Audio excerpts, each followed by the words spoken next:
Hello and welcome to अपना college. This is the web development course और आज के इस वीडियो में मैं आपके लिए एक रिक्वेस्ट वीडियो लाया हूं। तो बेसिकली आप लोगों ने कमेंट सेक्शन में बहुत बोला कि एनिमेशन के ऊपर एक वीडियो लाइए, कैसे हम सीएसएस के अंदर एनिमेशन डाल सकते हैं। तो इस वीडियो में मैं आपको सारी चीज़ें क्लियर करूंगा कि कैसे हम सीएसएस के अंदर एनिमेशन का यूज़ कर सकते हैं। ठीक है, तो दो चीज़ें हैं इसके अंदर। सबसे पहली चीज़ है इसके अंदर ट्रांजिशंस और दूसरी चीज़ है एनिमेशन। तो ट्रांजिशन क्या होता है? तो बेसिकली ट्रांजिशन का मतलब ये होता है कि हम जैसे सीएसएस की कोई प्रॉपर्टी को चेंज करते हैं, तो हमेशा अगर हम किसी भी सीएसएस की प्रॉपर्टी को एक स्टेट से दूसरी स्टेट में ले जाए, जैसे कि मान लो आप किसी बटन को हवर कर रहे हो और ऑन हवर आपने उसका कलर चेंज करवाया। मैं आपको सिंपल से बता रहा हूँ कि अगर हम ऑन हवर कलर चेंज करवाते हैं तो हमारा जो कलर है वो इमीडिएटली चेंज हो जाता है। लेकिन ट्रांजिशन का मतलब यहाँ पे ये होता है कि आप उसको डिसाइड कर सकते हो कि वो कैसे धीरे धीरे चेंज हो। तो बेसिकली आप उसमें टाइम लिख सकते हो कि आपका वो जो कलर चेंज हो रहा है वो इफेक्ट 2 सेकंड तक दिखे, 3 सेकंड तक दिखे। तो आपका पहला कलर और दूसरा कलर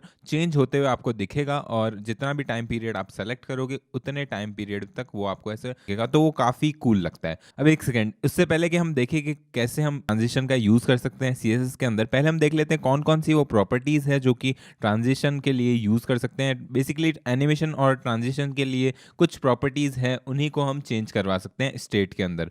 तो चलिए, यहाँ पे मैंने एमडीएन की वेबसाइट खोल रखा और इसके अंदर मैंने पेज खोल रखा है एनिमेटेबल सीएसएस प्रॉपर्टीज़।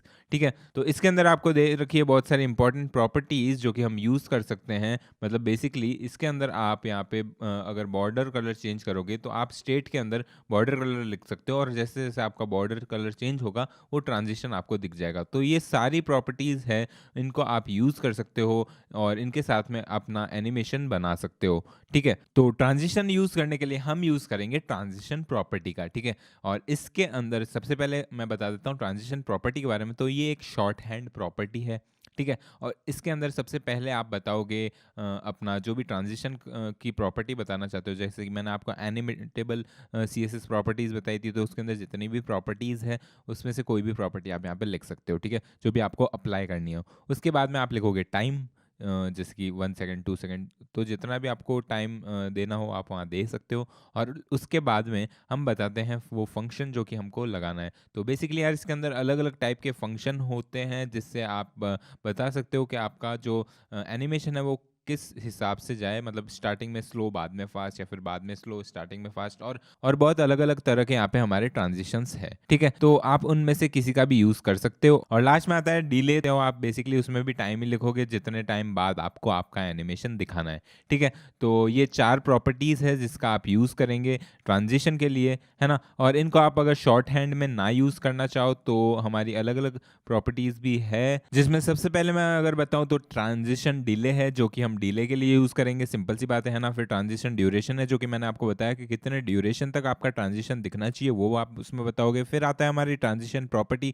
जो कि आप एनिमेटेबल सीएसएस प्रॉपर्टीज़ मैंने आपको बताई थी उसमें से कोई भी पिक करोगे। ठीक है, उसके बाद में आता है हमारा ट्रांजिशन टाइमिंग फंक्शन, जिसमें आप बताओगे कि ईज इन ईज आउट है, या फिर हमारे अलग अलग तरह के यहाँ पे फंक्शंस होते हैं, जो कि अगर आपको देखने हैं तो आप इस पेज पे आ सकते हो ट्रांजिशन टाइमिंग फंक्शन के इस रेफरेंस पर, जो कि एमडीएन के अंदर मैंने खोल रखा है। और इसमें अगर हम नीचे आए तो यहाँ पे आप देख सकते हो वैल्यूज़ है, और वैल्यूज़ के अंदर ease, linear, ease in, ease out, तो इन सब का यहाँ पे हमको दे रखा है फंक्शंस, और इसमें से आप कोई भी यूज़ कर सकते हो। और अलग से अगर आपको इस फंक्शन के अंदर डिटेल में कुछ बनाना हो खुद का फंक्शन, तो इस फंक्शन को आप यूज़ करोगे क्यूबिक ब्रीजर, और इससे आप बताओगे जो भी आपका फंक्शन कैसा होना चाहिए। इसमें थोड़ी सी फिजिक्स लगेगी, अगर आपको आता है तो आप यहाँ से इस चीज़ को भी चेंज कर सकते हो। ठीक है, नेक्स्ट है हमारी एनिमेशन प्रॉपर्टी। तो एनिमेशन में बेसिकली आप ये कर रहे होंगे कि आप एक सीएसएस की स्टाइलिंग लिखेंगे और उससे दूसरी स्टाइलिंग की तरफ जाएंगे। तो इसके अंदर दो बहुत ही इंपॉर्टेंट कंपोनेंट्स है। सबसे पहले है यहाँ पे यार स्टाइलिंग, जो कि आप लिखने वाले हो, जहाँ से आपकी पहले से स्टाइलिंग लिखी हुई थी उससे चेंज होके जो नई स्टाइलिंग है वो। ठीक है, और दूसरी चीज़ है यहाँ पे की फ्रेम। तो की फ्रेम्स क्या होता है? तो बेसिकली यार यहाँ पे आप अपनी स्टार्टिंग स्टेट और एंड स्टेट सब बताओगे। तो इसके अंदर आपको 0 to 100% के बीच में आप जितना चाहो उतने अलग अलग स्टाइलिंग लिख सकते हो। ठीक है, और उससे हमारी यहाँ पे एनिमेशन चल रही होगी। तो चलिए अब देखते हैं कैसे हम की फ्रेम्स और इन एनिमेशन की प्रॉपर्टीज़ को यूज़ कर सकते हैं। तो सबसे पहले एनिमेशन की प्रॉपर्टी है हमारी एनिमेशन, जैसे कि नाम से हमको पता चल जाता है हमेशा। और दूसरा हमको इसके अंदर की फ्रेम को हम यूज़ करने के लिए यूज़ करेंगे की फ्रेम्स, ठीक है। और के बाद में हम लिखेंगे जो भी हमारी एनिमेशन का नाम होने वाला है, तो वो हम खुद हमारे हिसाब से लिख लेंगे, ठीक है।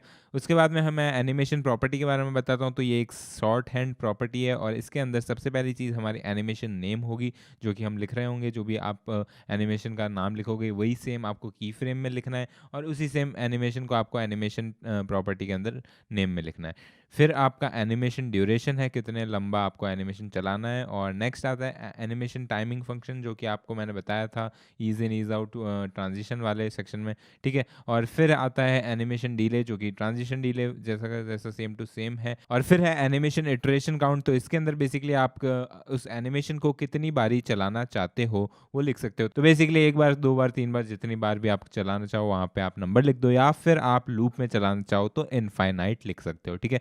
नेक्स्ट है एनिमेशन डायरेक्शन। तो इसमें बेसिकली आप बता रहे हो कि आपकी एनिमेशन कहाँ से स्टार्ट होनी चाहिए। तो बेसिकली आपका जो एनिमेशन है वो आपको 0 की फ्रेम से स्टार्ट करना है या फिर 100 की फ्रेम से स्टार्ट करना है। तो कौन से डायरेक्शन से आपको स्टार्ट करना है वो आप इसमें लिख रहे होंगे, ठीक है। फिर नेक्स्ट है इसमें एनिमेशन फिल मोड, जिससे ये पता चलेगा कि आपको एनिमेशन कहाँ एंड करनी है या फिर आपकी एनिमेशन कहाँ पे स्टार्ट होगी, ठीक है। और लास्ट में है एनिमेशन प्ले स्टेट। तो इससे ये बताओगे आपकी एनिमेशन पॉज रखनी है या प्ले रखनी है।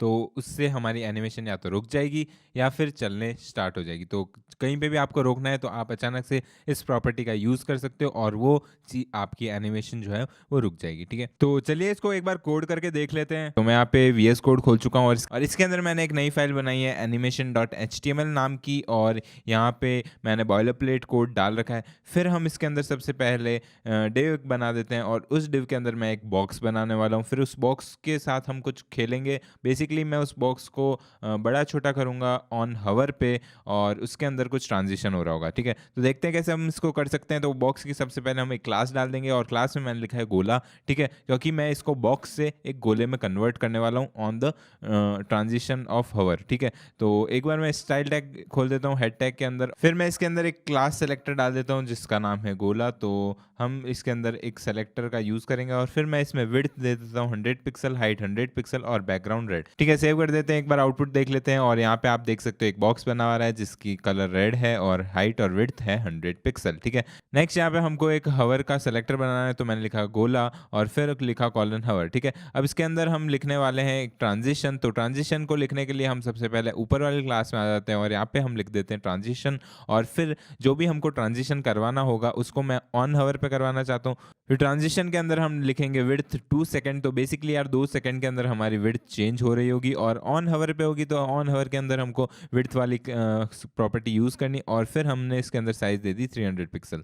तो बेसिकली अब जब भी मैं इसके ऊपर हवर करूँगा तो विड्थ चेंज होगी 300 पिक्सल में और टाइम उसका लगेगा 2 सेकंड का, ठीक है। तो एक बार देखते हैं। और जैसे ही मैं इसको यहाँ पे इसके अंदर लाता हूँ तो आप देख सकते हो इसकी विड्थ जो है चेंज हो गई और उसमें टाइम लगा 2 सेकंड का। अब इसमें आप जितना ज़्यादा टाइम दोगे उतना वो स्लोली होगा। अब यहाँ पे ये 2 सेकंड के अंदर पूरा हो रहा है ना। फिर हम हाइट प्रॉपर्टी का यूज़ करते हैं और फिर इसको मैं सेव कर लेता हूँ। तो अब मैं अगर इसके ऊपर हवर करूँ तो आप देख सकते हो कैसे ये हमारा बॉक्स जो है वो बड़ा हो रहा है और इसके अंदर मैंने दिया है 4 सेकंड, इसलिए इसकी हाइट अगर आप देखो तो ये लंबे समय तक बड़ी होती जा रही है ना। आप देख रहे होंगे अब जाके ये रुका है, जो कि 4 सेकंड बाद था, ठीक है। इसके बाद में हम इसके अंदर यहाँ पे बॉर्डर रेडियस डालेंगे। तो आप देख सकते हो मैंने यहाँ पे बॉर्डर रेडियस लिखा है जिसमें मैंने यहाँ पे 4 सेकंड का यहाँ पे डिले रखा है और फिर मैंने हवर के ऊपर लिखा है बॉर्डर रेडियस 50, ठीक है। अब सेव करते हैं और इसका आउटपुट अगर आप देखो तो यहाँ पे आप देख सकते हो ये बॉर्डर जो है चेंज होता जा रहा है और अब जाके उसका आउटपुट पूरा यहाँ पे खत्म हुआ है, ठीक है। तो 4 सेकंड का इसमें भी टाइम लगा और इसके बाद में मैं इसमें बैकग्राउंड देने वाला हूँ। तो फिर से मैंने यहाँ पे बैकग्राउंड का यूज़ किया है और लिखा 4 सेकंड और फिर हम इसके अंदर लिख देते हैं बैकग्राउंड ग्रीन। तो अब बेसिकली वो सारी चीज़ें जो पहले हो रही थी वो भी होएगी और साथ में हमारा जो रेड कलर है वो ग्रीन में चेंज हो रहा होगा। तो आप देख सकते हो यार कुछ इस तरह से हम ट्रांजिशन का यूज़ करते हैं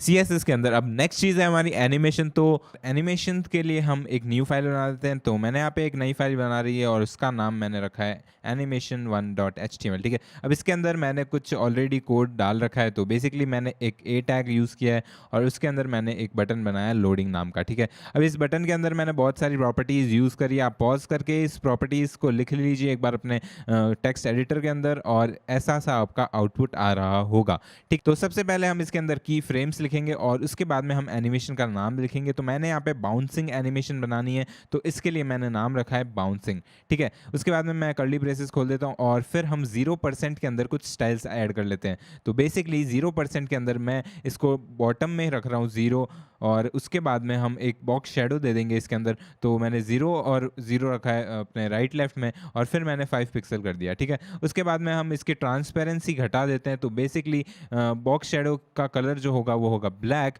और उसकी ट्रांसपेरेंसी होगी 0.5, ठीक है। उसके बाद में हम 100% पे क्या करेंगे ना, बॉटम से इसको हम ऊपर डालेंगे। तो बेसिकली ये बाउंस होते हुए दिखेगा। बॉटम अभी 0 है और इसको हम कर लेते हैं 50 पिक्सल, तो ये 50 पिक्सल ऊपर चला जाएगा बॉटम से, और उसके बाद में हम इसके अंदर बॉक्स शेडो भी डाल देते हैं। तो बेसिकली जैसे जैसे वो ऊपर जाएगा तो हमको ये दिखाना है कि उसकी शेडो जो है वो कम हो रही है। तो वो जो ब्लैक कलर है वो धीरे धीरे और थोड़ा ट्रांसपेरेंट होता जाएगा। तो हमको ऐसा लगेगा कि वो जो ब्लैक कलर है वो फेड होता जा रहा है, मतलब वो जो बटन है वो ऊपर जा रहा है। तो जैसे जैसे वो ऊपर जा रहा है तो उसकी जो शेडो है वो कम हो रही है। तो इसी वजह से मैंने यहाँ पे कलर दिया है और उसका ट्रांसपेरेंसी रखा है 0.1। तो बेसिकली यार यहाँ पे मैंने बॉक्स शेडो ट्रांसपेरेंट कर दिया है बहुत ज़्यादा, ठीक है। उसके बाद में हम इस एनिमेशन को ऐड कर लेते हैं इस बटन के लिए। तो बटन को मैंने यहाँ ए टैग को एडिट कर रखा है और इसके अंदर कुछ स्टाइलिंग दे रखी है। तो मैंने यहाँ पे एनिमेशन प्रॉपर्टी का यूज़ किया। तो सबसे पहले मैंने इसके अंदर रखा है एनिमेशन नेम, जो कि बाउंसिंग यहाँ पे हमने डिक्लेयर कर रखा है। तो उसी नाम को हम यहाँ लिख देंगे।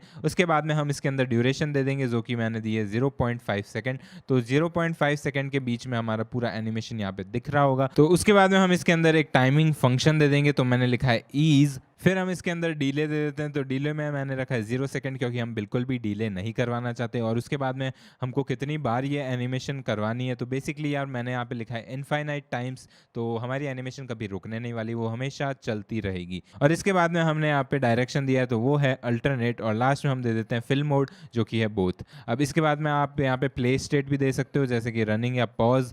तो वो मैं अभी नहीं दे रहा हूँ क्योंकि मेरे को इसकी ज़रूरत नहीं है, ठीक है। तो बस यार इसको एक बार सेव करते हैं और देखते हैं इसका आउटपुट कैसा आ रहा है। तो मैंने Ctrl S दबाया और यहाँ पे हम आ जाते हैं। तो यहाँ पे आप देख सकते हो अब ये बटन जो है वो जंप कर रहा है ऊपर नीचे, और यहाँ पे हमारा जो बॉक्स शेडो है वो नीचे आता है तब कम हो जाता है, सॉरी नीचे आता है तब उसका ट्रांसपेरेंसी बढ़ जाती है, ब्लैक हो जाता है, और ऊपर जाता है तो उसकी ट्रांसपेरेंसी कम हो जाती है। अब ये एनिमेशन 0% टू 100% के बीच में चल रहा है। आप चाहो तो इसमें और भी बहुत सारी स्टेट्स डाल सकते हो हर परसेंट के अंदर। तो डिपेंडिंग अपॉन आप कैसी एनिमेशन बनाना चाहते हो, आप इसके अंदर अपने चेंजेस डाल सकते हो, अपनी स्टाइलिंग्स डाल सकते हो, ठीक है। तो बस यार मैंने एनिमेशंस ट्रांजिशंस दोनों इस वीडियो में आपको बता दिया। अब मिलते हैं नेक्स्ट वीडियो में, तब तक के लिए सी या, have a great day and I will catch you up in the next one.